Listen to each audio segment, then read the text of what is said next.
Topic గురించి చర్చించుకుందాం. మీ నాన్నగారి జీవితం కంటే మీ జీవితం మెరుగ్గా ఉంటే మీరు అదృష్టవంతులే.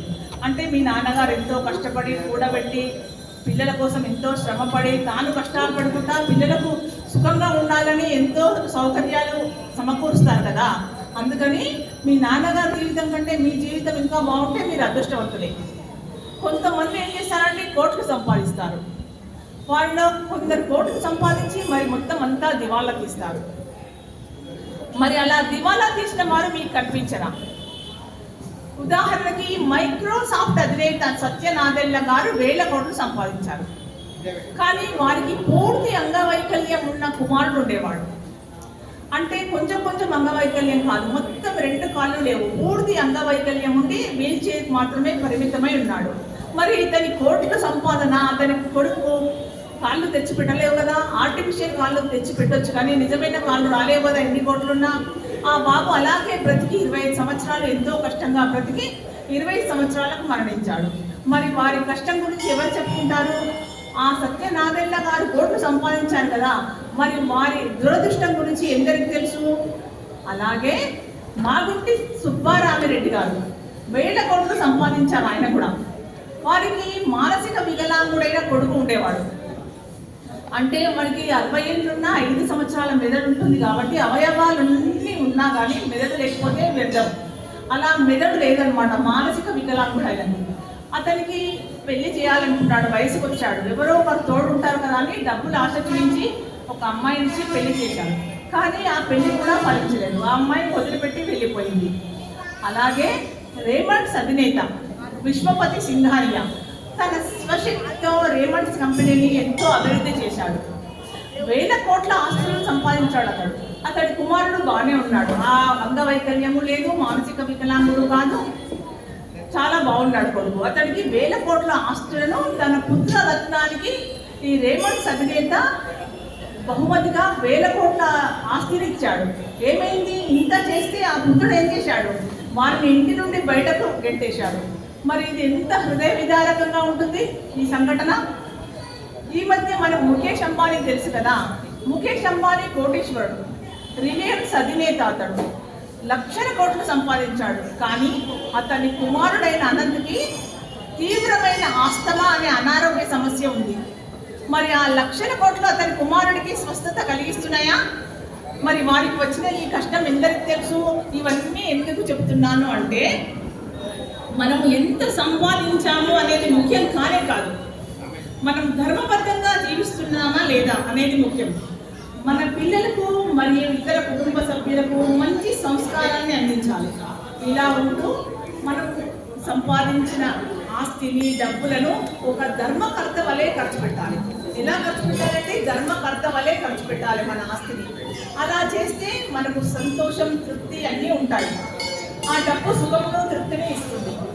ఇలా తృప్తి ఉంటే అన్నీ ఉన్నట్లే అన్నారు. ఎంత సంపాదించామనేది ముఖ్యం కానే కాదు. ఇలా ఎంతో మంది దళితులు ఎన్నో కష్టాలు పడుతున్నారు, దురదృష్టవంతులయ్యారు. డబ్బు తమతో పాటుగా కొంత చెడును కూడా తీసుకొస్తుంది. డబ్బు ఉంటే అహంకారం కూడా వస్తుంది. అహంకారమే అన్ని అనర్థాలకు కారణమవుతుంది. ఇలా ప్రతి వారికి ఏవో ఒక దురదృష్టం ఉంటుంది.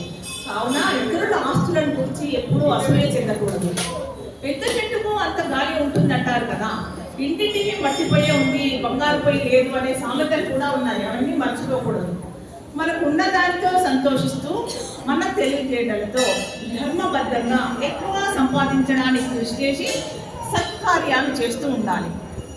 మనకు మంచి ఆకలి వేస్తూ ఉండడం, మంచి ఆకలి వేసినప్పుడు మంచిగా భోజనం చేయడం, మంచిగా నిద్రపోవడం, ఉండడానికి ఒక ఇల్లు, సంఘంలో ఒక గౌరవప్రదమైన జీవితం ఉంటే మనం అదృష్టవంతులమే. మరి దానికి తోడుగా ధర్మబద్ధమైన జీవితం ఉండాలి. ధర్మ మార్గంలో జీవనం ఉంటే ఇంకా అదృష్టవంతులం. ఎవరికి ఎప్పుడూ సుఖాలే ఉండవు. సుఖపడిన వారు కష్టాలు పడవచ్చు, కష్టపడిన వారు సుఖపడే అవకాశం కూడా ఉంది. కష్టపడేవారు బాగా కష్టపడి అలసిపోయి హాయిగా నిద్రపోతారు. ధనవంతులకు ఆ అదృష్టం కూడా లేదు. వారు కష్టపడరు కాబట్టి వారికి నిద్ర కూడా రాదు. ఎప్పుడైనా మీరు ఎక్కడికైనా వెళ్ళి ఇంటింటికి ఏ ఇంటికైనా వెళ్ళి శక్తి మేరకు సంపాదించిన ఆస్తిని ఎలా దాచిపెట్టుకుంటున్నారు, ఎలా మంచి సత్కార్యాలు చేస్తున్నారు గమనించి ఇంటింటికి వెళ్ళి తాత ముత్తాతలు కానీ మనవరులు కానీ మనవరాళ్ళు కానీ ఎవరున్నా సరే వారందరి దగ్గరికి వెళ్ళి మీ ఇంట్లో ఏదైనా కష్టం ఉందా, ఏ కష్టం లేదా, కష్టం లేని వారు ఎవరైనా గుప్పెడు బియ్యం అప్పుగా ఇవ్వగలరా, ఏ కష్టాలు లేని వారి ఇంటికి గుప్పెడు బియ్యం తీసుకురాగలరా, ప్రయత్నించండి. ఏ ఇంటికి వెళ్ళినా ఎవరికైనా ఏదో ఒక కష్టము నష్టము ఉండే ఉంటుంది కదా, మరి ఏ కష్టం లేని వారి ఇంటికి వెళ్ళి గుప్పెడు బియ్యం తీసుకురాగలరా, ప్రయత్నించి చూడండి. అలా అసూయ పడతారనే శేషప్ప కవి గారు సరళమైన తెలుగు పదాలతో ఇలా చెప్పారు. తల్లి గర్భం నుండి ధనం తేడెవ్వడు, తల్లి గర్భం నుండి పుట్టినప్పుడు బట్టలు కూడా ఉండవు, అలాగే పుడతాడు. వెళ్ళిపోయిన నాడు వెంట రాదు, శరీరం కూడా వెంట రాదు. లక్షాధికారైన కోటీశ్వరుడైన లవణం అన్నమే కానీ, అంటే కొంచెం అన్నం తింటాడు అంతేగాని బంగారాన్ని మింగబోడు. తల్లి గర్భం నుండి ధనము తేడెవ్వడు, వెళ్ళిపోయేడు నాడు వెంట రాదు. లక్షాధికారైన లవణం అన్నమే కానీ మెండు బంగారము మింగబోడు అని ఒక శ్లోకం ఉంది. ఏ వస్తువైనా సరే తాత్కాలికంగా మనకు ఎంతో సుఖాన్ని ఆనందాన్ని ఇస్తుంది. అంటే ప్రపంచంలో ఉన్న ప్రతి వస్తువు, అంటే ఏ వస్తువు కానీ ప్రతి వస్తువు ఎంత గొప్ప వస్తువు కానీ అది తాత్కాలికమైన సుఖాన్ని మాత్రమే ఇస్తుంది. మనకు శాశ్వతమైన సుఖాన్ని అందించేది ఆ భగవంతుడు మాత్రమే. ఆయన నామస్మరణ, పరోపకారము, దైవ ధ్యానము ఇదే మనకు మోక్షానికి దారి చూపిస్తుంది. ఆ మోక్షమే శాశ్వతమైంది. ప్రపంచంలోని ఏ వస్తువైనా తాత్కాలికమైంది. సుదీర్ఘ కాలంలో ఎన్ని ఎక్కువ వస్తువులు ఉంటే అంత ఎక్కువ అశాంతి ఉంటుంది. అంటే కావాలంటే మీరు కూడా సేకరించి చూడండి. కొంతమంది ఏం చేస్తారంటే అవసరం ఉన్నా అవసరం లేకున్నా అన్ని సామాన్లు కొని ఇంటి నిండా నింపేస్తూ ఉంటారు. ఆ విధంగా ఇంటి నిండా నింపేయడం వల్ల వాటిని శుభ్రం చేయడానికే ఎంతో సమయం వ్యర్థం అవుతుంది. సరిపడా వస్తువులను ఉంచుకొని శుభ్రంగా ఉంటే ఎంతో ప్రశాంతంగా ఉంటుంది. తర్వాత పరిశుభ్రంలోనే భగవంతుడు ఉంటాడు అని చెప్తారు. ఎక్కువ డబ్బులు సంపాదిస్తే కూడా మనకు ఆందోళనగానే ఉంటుంది. మనకు సరిపడే డబ్బులు ఉంటే డబ్బు మనం కాపాడుతాయి. ఎక్కువ ఉంటే దానిని చూసుకోవడంలోనే మన సమయం అంతా గడిచిపోతుంది. మన కోరికలే అన్ని దుఃఖాలకు మూల కారణమని బుద్ధుడు ఏనాడో చెప్పాడు. తక్కువ కోరికలతో తృప్తిగా హాయిగా సమాజంలో గౌరవప్రదంగా జీవించడమే చాలా అదృష్టం. ఇలా అదృష్టం దురదృష్టం గురించి చర్చించుకున్నాం కదా. మరి దేవుడు ముందు పెట్టే నైవేద్యాన్ని దేవుడు స్వీకరిస్తాడా? ఒక గురుకులంలో గురువుగారు కొంతమంది శిష్యులకు చదువు చెబుతూ ఉండేవాడు. వారిలో ఒక పిల్లవాడికి దేవుడు ముందు ఉంచే నైవేద్యం దేవుడు స్వీకరిస్తాడా? దేవుడు స్వీకరిస్తే మరి పెట్టిన పదార్థం ఎందుకు అయిపోలేదు అని గురువును ప్రశ్నిస్తారు. గురువు ఏ సమాధానం చెప్పకుండా పాఠం చెప్తూ ఉంటాడు. ఆ రోజు పాఠంలోని శ్లోకం ఓం పూర్ణమదః పూర్ణమిదం పూర్ణాత్ పూర్ణముదచ్యతే పూర్ణస్య పూర్ణమాదాయ పూర్ణమేవావశిష్యతే అని శ్లోకం. గురువు పాఠం పూర్తి చేశాక పుస్తకం తెరిచి ఇందులోని శ్లోకం అందరూ నోటికి నేర్చుకోండి అని చెప్తాడు గురువుగారు. శిష్యులందరికీ చెప్తాడు. కొద్దిసేపటి తర్వాత నైవేద్యం గురించి ప్రశ్నించిన శిష్యుడి దగ్గరికి వెళ్ళి నేర్చుకున్నావా అని అడుగుతారు. శిష్యుడు నేర్చుకున్నాను అని వెంటనే అప్పచెప్తాడు. అతను శిష్యుడు సరిగ్గా చెప్పినప్పటికీ గురువుగారు తల అడ్డంగా ఆడిస్తారు. దానికి ప్రతిగా శిష్యుడు ఏం చేస్తాడంటే కావాలంటే పుస్తకం చూడండి అని పుస్తకం తెలిసి చూపిస్తాడు. శ్లోకం పుస్తకంలోనే ఉంది కదా నీకు ఎలా వచ్చింది అంటారు గురువుగారు. శిష్యుడికి ఏం సమాధానం చెప్పాలో అర్థం కాదు.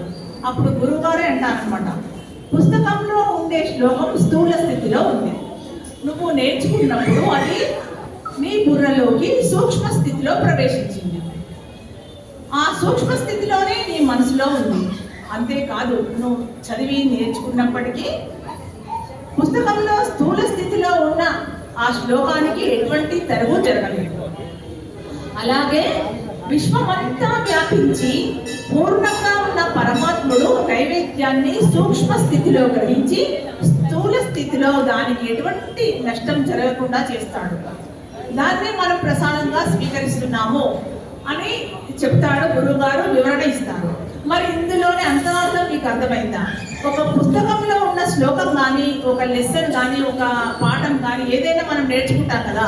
నేర్చుకున్నప్పుడు మన నోటికి వస్తుంది. వచ్చినప్పుడు మన పుస్తకంలో ఆ పద్యం మాయం కాదు కదా, అలాగే ఉంటుంది కదా. అది స్థూల స్థితి. మనం నేర్చుకున్నాం కదండి ఆ పద్యం, అది సూక్ష్మ స్థితి. భగవంతుడు నైవేద్యాన్ని అలా సూక్ష్మ స్థితిలో గ్రహిస్తాడు. స్థూల స్థితిలో అది జరగకుండా చేస్తాడు. అందుకని తప్పకుండా భగవంతుడు నైవేద్యాన్ని స్వీకరిస్తాడు, ఎటువంటి అనుమానం లేదు అనేది ఇందులోని అంతరార్థం. దేవుడి వైపు అడుగుతాం. ఒక ఊరిలో గుడిలో జరగబోయే పురాణ శ్రవణానికి రావాల్సిందిగా గుడి అర్చకుడు ఆ ఊరి పెద్దలు ధనవంతుడిని ఆహ్వానిస్తాడు. ఆ ధనవంతుడు ఏం చెప్తాడంటే, నేను గత 30 సంవత్సరాలుగా ఎన్నో పురాణ శ్రవణాలు, హరికథలు, బుర్రకథలు, ప్రసంగాలు అన్నీ వింటూనే ఉన్నాను. ఒక్కటి కూడా గుర్తులేదు నాకు. గుడికి రావడం వల్ల ప్రయోజనం ఏమిటి? సమయం వ్యర్థం, ఒరిగేదేమీ లేదు అంటాడు ధనవంతుడు. అప్పుడు అర్చకుడు ఏం చేస్తాడు? బాధపడతాడు. బాధపడి ఇలా చెప్తాడు, నాకు పెళ్లి జరిగి 30 సంవత్సరాలైంది. 30 సంవత్సరాల నుంచి నా భార్య నాకు ఎన్నో రకాల వంటలు, మధుర పదార్థాలు వడ్డిస్తుంది, భోజనం పెడుతుంది. ఎన్ని పదార్థాలు తింటున్నాను 30 సంవత్సరాల నుంచి నేను. కానీ నాకు ఏ ఒక్కటి గుర్తుకు లేవు. కానీ నాకు ఒక్కటి తెలుసు, ఏంటంటే నేను భోజనం చేయడం వల్ల నాకు శక్తి వస్తుంది. ఆ శక్తి వల్ల నేను అన్ని పనులు చేసుకోగలుగుతున్నాను. భోజనం చేయకపోతే నాకు శక్తి లేదు కదా. నా భార్య నాకు భోజనం వడ్డిస్తుంది కాబట్టి శక్తి వస్తుంది. నేను తినకపోతే ఏనాడో చనిపోయి ఉండేవాడిని అంటాడు. అంటే శరీరానికి భోజనం ఎంత అవసరమో మనసుకి దైవ ధ్యానం, దైవ నామస్మరణ అంత అవసరం. నిరంతరం చేస్తూనే ఉండాలి. నిరంతర స్మరణ వల్ల పుణ్యం పాపం సమానమై మోక్షం వస్తుంది. అసలు మనిషి ముఖ్యమైన ఉద్దేశం ఏమిటి? మనిషి ముఖ్య ఉద్దేశం ఏంటి అంటే దైవ సాక్షాత్కారం అంటుంది భగవద్గీత. మనం ఒక అడుగు దేవుడి వైపు వేస్తే 10 అడుగులు దేవుడు మన వైపు వేస్తాడు, తప్పకుండా వేస్తాడు.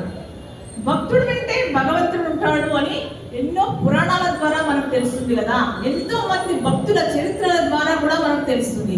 అందుకే మనం దేవుడి వైపుకు నడుగుదాం. మరి ఇందులో అంతరార్థం ఏంటి? మనం భోజనం చేస్తేనే శక్తి వస్తుంది, అది సత్యం కదా. ఒక శివరాత్రి రోజు తినలేదు, ఒక ఏకాదశి రోజు తినలేదు, అప్పుడు ఎంత నీరస పడిపోతాం, ఎంత డీలా పడిపోతాం. భోజనం చేస్తే శక్తి వస్తుంది, అది సత్యమే కదా. అదేవిధంగా గుడికి వెళ్ళడం వలన పూర్వజన్మ పాపాలు తొలగిపోతాయి, పుణ్యం లభిస్తుంది. గుడికి వెళ్ళడం వలన సజ్జనులతో సాంగత్యం ఏర్పడుతుంది. పురాణ శ్రవణాలు, మంచి విషయాలు తెలుసుకుంటాం, ప్రశాంతత లభిస్తుంది. అందువలన గుడికి వెళ్ళడంతోనే ప్రయోజనం ఉంది. గుడికి వెళ్ళడమే మంచిది అనేది ఇందులోని తాత్పర్యం. జై శ్రీరామ్. హరి ఓం తత్సత్.